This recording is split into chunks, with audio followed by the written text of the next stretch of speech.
Hi friends, Moto Plus YouTube ఛానల్కి స్వాగతం. ఇప్పటివరకు మన ఛానల్ని సబ్స్క్రైబ్ చేసుకోకపోతే దయచేసి సబ్స్క్రైబ్ చేసుకోగలరు. అలాగే ఛానల్ని ఆదరించండి. నా పేరు శ్రీనివాస్. కొంచెం ఎక్కువ మంది సబ్స్క్రైబ్ చేసుకోండి. కొంచెం ఎక్కువ మందికి రీచ్ అయ్యేటట్టుగా ఉండాలి. మన కాన్సెప్ట్స్ పబ్లిక్కి బాగా వెళ్ళాలి.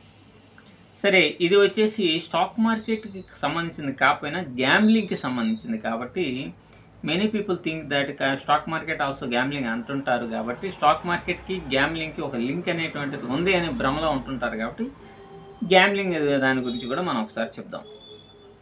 హర్ష సాయి గారికి సంబంధించినటువంటి ఇంటర్వ్యూ ఈరోజు నేను చూశాను అన్నమాట. ఈరోజే రిలీజ్ అయింది, ఇంతకుముందే చూశాను. I was very shocked after listening the interview. Why? Because తను చేసేటువంటి దానిని సమర్థించుకోవటానికి విశ్వ ప్రయత్నం అనేటువంటిది చేశాడు. అయితే ఎవడైనా సరే తప్పు చేసినటువంటి దొంగ అని అనుకోడు కదా. సమర్థించుకోవడానికి రకరకాలైనటువంటి విధానాలని ఫాలో అవుతూ ఉంటారు.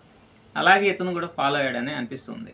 అయితే ఓవరాల్గా ఇంటర్వ్యూని బట్టి మనకేం అర్థమవుతుందంటే ఇతను గ్యాంబ్లింగ్ని ప్రోత్సహించాడు. నెంబర్ 1, టెలిగ్రామ్ ఛానల్లో అమాయకుల చేత ఆటలు ఆడించాడు. నెంబర్ 2.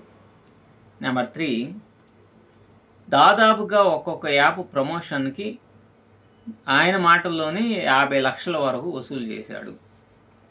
అంటే ఆఫ్ ది రికార్డ్ ఎంత వచ్చిందో మనకు తెలియదు కదా. ఆయన చెప్పింది 50 lakhs ఒక్కొక్క యాప్ ప్రమోట్ చేస్తే.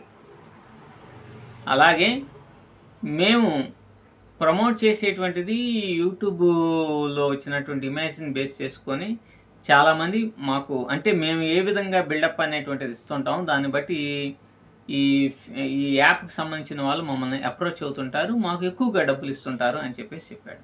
అంటే ఈ బెట్టింగ్ యాప్లు అనేటువంటి అంటే ఆయన ఆట ఆడిస్తున్నాడు అని అంటే ఖచ్చితంగా బెట్టింగ్ యాప్స్ ద్వారా నష్టాలు వస్తున్నాయనే కదా అర్థం.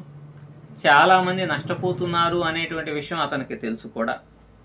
యూట్యూబ్ ప్లాట్ఫామ్లో అనేక మంది బెట్టింగ్ యాప్స్ ద్వారా ఆటలు ఆడి నష్టపోయి ప్రమాదకరమైనటువంటి పరిస్థితులను ఎదుర్కొంటున్నారు అని తెలిసినప్పటికీ కూడా మరి ఎంత మానవత్వాన్ని చూపుతున్నానని బిల్డప్లు ఇచ్చేటువంటి ఆ హర్ష సాయి గారు ఏ విధంగా వీటిని ప్రమోట్ చేస్తారో ఒకసారి ఆలోచించాలి. పబ్లిక్ కూడా ఆలోచించాలి. బెట్టింగ్ ఆడేటువంటి వాళ్ళు బెట్టింగ్కి దూరంగా కూడా ఉండాలి. అలా ఆలోచిస్తారని నేను విషయాన్ని చెప్తున్నాను. నెంబర్ 1. నెంబర్ 2, ఆయన ఏమంటాడు, నేను గనక ఆడించకపోతే చాలామంది చిల్లరగాళ్ళు ఉన్నారు, అంటే తక్కువ యూట్యూబ్ ఛానల్స్ ఉన్నటువంటి వాళ్ళు ఉన్నారు, వాళ్ళు ఆడిస్తారు, వాళ్ళ ద్వారా ఎక్కువ మంది డబ్బులు పోగొట్టుకుంటారు, మా ద్వారా అయితే తక్కువ మంది పోగొట్టుకునేటట్టు చేస్తాము అని అంటారు. What a logic it is. భలే ఉంది కదా లాజిక్. అంటే ఇతను ఒక టెలిగ్రామ్ ఛానల్ ద్వారా నాకు తెలిసింది ఏంటంటే టెలిగ్రామ్ ఛానల్ ద్వారా గేమ్ ఆడించబోయే ముందు ఇది గెలుస్తుందా ఓడిద్దా అనేటువంటి సిగ్నల్స్ని వీళ్ళే పంపిస్తారు. 3 సిగ్నల్స్ పంపిస్తే 2 ఫెయిల్ అవుతాయి, 1 మాత్రం గెలిచేటట్టుగా ఇచ్చేస్తారనమాట. ఆ గెలిచిన డబ్బులు కూడా మళ్ళీ రిటర్న్ కొట్టుకోవడానికి ఉండదు. సో దీని ద్వారా నష్టపోతే అంటే వీడు గనక నష్టపోతే గేమ్ ఆడేటువంటి వాడి ద్వారా డబ్బులు అనేటువంటివి నష్టపోతేనే వీళ్ళకి ఎక్కువ వస్తాయి డబ్బులు. కాబట్టి ఇటువంటి గేమ్ అండ్ ట్రిక్స్ని ఇతను ప్లే చేశాడు. సో దట్ చాలామంది జీవితాలని ఇతను నాశనం చేశాడు. ఇది వాస్తవం, అర్థమైపోతుంది. ఇలా జీవితాలన్నీ నాశనం చేయడానికి బెట్టింగ్ యాప్స్ని ప్లే చేయడం కోసం ఆయన యూట్యూబ్ని ఒక ప్లాట్ఫామ్గా ఎన్నుకొని అద్భుతమైనటువంటి ఎలివేషన్స్ ఇస్తూ ఇచ్చేశాడు. ఇంకా ఈ బెట్టింగ్ యాప్స్ గురించి పోరాటం చేస్తున్నటువంటి యువ సామ్రాట్ అనేటువంటి వ్యక్తి మీద ఎలాగైనా సరే ఆయన సంగతి అంతా మొత్తం తెలుస్తాను అని ఇండైరెక్ట్గా అతన్ని ఒక రకంగా బెదిరించినట్టుగా కూడా చేశాడు. బెదిరిస్తారు కూడా, ఎందుకంటే they are very brilliant people and have more money. వీళ్ళు ఇల్లీగల్గా చేసేటువంటి కార్యక్రమాలన్నిటికీ కూడా ధైర్యం ఎక్కువ, చీకటి రాజ్యం ఎక్కువ ఉంటుంది కాబట్టి వీళ్ళు బెదిరిస్తారు. అలాగే నేను గనక ఆడించకపోతే ఇంకా ఎక్కువ డబ్బులు కోల్పోతారని అంటారేంది. అసలు ఇతనికి మిలియన్స్ ఆఫ్ ది సబ్స్క్రైబర్స్ ఉన్నారు. ఒక చిన్న సబ్స్క్రైబర్ గనక ఎంత మాత్రం ప్రమోషన్ చేసినా అంత ఎక్కువ మంది ఆడరు. మిలియన్స్ ఆఫ్ ది సబ్స్క్రైబర్స్, నువ్వేమన్నా పేదవాళ్ళకి సహాయం చేస్తున్నావు అనేటువంటి ట్యాగ్ లైన్ ఒకటి తగిలించుకొని ఈ విధంగా చేయడం అనేటువంటిది చాలా ఆశ్చర్యాన్ని కలిగిస్తూ ఉంది. అంటే నువ్వు గనక చెప్తే మంచివాడు, ఇతను చెప్పేది జెన్యూనే, కరెక్టే అని చాలామంది కూడా ఆడతారు కదా. ఈయన చెప్పేది ఎలా ఉందంటే, నేను గనక దొంగతనం గనక చేయకపోతే వేరే దొంగలు మొత్తం దోచుకుపోతారు, నేను కొంచెమే దోచుకుంటున్నాను అని చెప్తున్నాడు. ఇంతమంది ప్రాణాలు పోతున్నాయి, ఎంతమంది జీవితాలు, కుటుంబాలు చిన్నాభిన్నమైపోతున్నాయి బెట్టింగ్ యాప్స్ ద్వారా. తెలంగాణలో మహబూబ్నగర్ జిల్లాలో అనుకుంటా ఒక అబ్బాయి 90 లక్షల రూపాయలు పోగొట్టుకున్నాడు. అది సైబర్ క్రైమ్ అయింది, కేసు ఇచ్చేశారు, కానీ ఈ ఎంతవరకు వసూలు చేయలేకపోయారు సైబర్ క్రైమ్ పోలీసెస్లు కూడా. మరి ఆ 90 లక్షలు పోయినాయి కదా. ఇతను ఏదైనా సరే ఓ జాలి దయ అనేటువంటిది ఉంటే కనీసం వాళ్ళకు ఒక 10-15 లక్షలు అని ఇవ్వాలి కదా. అది లేదు. అంటే ఎంతమంది ఇట్లా నష్టపోతున్నారని తెలిసినప్పటికీ కూడా నీ సుఖం, నీ సంతోషం, నీ లగ్జరీ లైఫ్ కోసం నువ్వు మిగతా వాళ్ళందరి జీవితాలని పణంగా పెడుతున్నావు.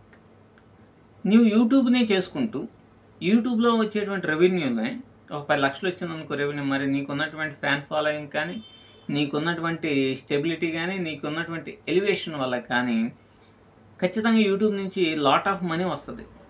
అంత లాట్ ఆఫ్ మనీని కొద్దిగా ఎవరికో ఒకరికి, అంటే నీకు 1,00,000 రూపాయలు కనుక వస్తే ఒక 5,000 రూపాయలే చెయ్యి మంచిగా. 100 మంది జీవితాలని నాశనం చేస్తా, ఒక వ్యక్తి యొక్క జీవితాన్ని నేను నిలబెట్టాను అని చెప్పేసి అంటూ ఏంటి? సో మీరు చేసేటువంటివి ఇల్లీగల్ కార్యక్రమాలు. You are not a Robin Hood. Robin Hood అంటే ఆయన పెద్ద వాళ్ళని దోచుకొని చేస్తారు, ఇతరులకి పేదవాళ్ళకి సహాయం చేసేవాడు, ఉన్నది మొత్తం సహాయం చేసేవాడు. నీలాగా కార్లు, బంగ్లాలు, తాజ్ కోహినూర్, ఐటీసీ కోహినూర్ లాంటి హోటల్స్ లక్షలు ఖర్చు పెట్టి అట్లా చేయరు. ఇంకా నువ్వేమంటావు? ఏమండి అసలు ఈ బెట్టింగ్స్ ఇవన్నీ ఏడేది ఎవడో బాగా లక్షల్లో ఉన్నటువంటి వాళ్ళు కానీ మామూలుడు పేదవాడు ఎందుకు ఆడతాడు అని ఇంకా దబాయిస్తున్నావు. అసలు పోయేది పేదవాడే, పెద్దవాడు పోతే పోయాడు. వాళ్ళకి తెలుసు ఈ గ్యాంబ్లింగ్స్, తొక్క తొడాలు అన్నీ అబద్ధము అని. వాళ్ళు కావాలనుకుంటే క్యాసినోకి వెళ్తారు, హ్యాపీగా ఆడుకుంటారు. ఇట్లాంటి బెట్టింగ్లు చీప్గానే ఆడరు అసలు. వాళ్ళు నన్ను అడిగితే అసలు బెట్టింగ్ పెద్ద బ్యాచెస్ ఆడవు. మీరు ప్రమోట్ చేయడం ద్వారా మీరు బాగా మంచి వ్యక్తులు, ఈ ప్రపంచంలోనే మీలాంటి సహాయ గుణం, దాన కరుణత్వం లేనటువంటి వాళ్ళు ఎవడూ లేడు అని నువ్వు పెద్ద బిల్డప్లు కొడితే నిన్ను నమ్ముకొని ఎంతమంది నాశనం అయిపోయి ఉంటారు. ఖచ్చితంగా నువ్వు మంచివాడు అని నమ్మినటువంటి వాడు, నువ్వు చెప్పిన యాప్ ద్వారా ఇదయ్యి నాశనం అయిపోయిన వాళ్ళు ఎంతమంది ఉంటారు. నీ ద్వారా నష్టపోయినటువంటి వాళ్ళు, నీ ద్వారా జీవితాలు, కుటుంబాలు చిన్నాభిన్నమైనటువంటి వాళ్ళు ఇప్పుడిప్పుడే ఒక్కొక్కడు బయటకు వస్తున్నారు. కాబట్టి న్యాయం, ధర్మం అనేటువంటిది, సత్యం అనేటువంటిది ఎప్పటికైనా పాపం పండాల్సిందే. కాబట్టి ఇకనైనా సరే ఈ బెట్టింగ్ యాప్స్ని ప్రమోట్ చేయకుండా ఇంకా మంచితనంగా అనిపించుకోవాలంటే వచ్చిన డబ్బుల్లో 50%, అంటే 100 కోట్లు వచ్చినాయి అని అంటున్నారు, ఒక 50% పబ్లిక్ ఇస్తే నీ మీద ఒక మంచి అభిప్రాయం అనేటువంటిది ఉంటుందనేది నా సలహా. ఇంకా ఏం చెప్తున్నాడంటే అదే ఇంటర్వ్యూలో, నాకు 100 కోట్లు, సంవత్సరానికి 100 కోట్లు ఇస్తామని, 500 కోట్లు ఇస్తామని కూడా వచ్చారు, అయినా నేను ఒప్పుకోలేదు అన్నట్టు. అంటే ఇది ఎంత పెద్ద మాఫియానో, ఎంత పెద్ద క్రైమో, ఎంత పెద్ద గ్యాంబ్లింగ్ సిస్టమో ఈ హర్ష సాయి. నిజమే, ఆయన ముందు కెమెరా ముందు అలా చెప్తున్నాడు. కెమెరా వెనకమాల నిజంగానే 100 కోట్లు 500 కోట్ల రూపాయలతో డీల్స్ చేసి ఉండొచ్చేమో. కాబట్టి ఇటువంటి గ్యాంబ్లర్స్ని దగ్గరికి రానివద్దు. ఇటువంటి వాళ్ళ యొక్క యూట్యూబ్ ఛానల్స్ని అన్సబ్స్క్రైబ్ చేసుకోండి. వాళ్ళని అసలు ఎక్కడా కూడా ఎంటర్టైన్ చేయబాకండి. ఎవరు గ్యాంబ్లింగ్ అనేటువంటి దాని జోలికి వెళ్ళవద్దు. Thank you.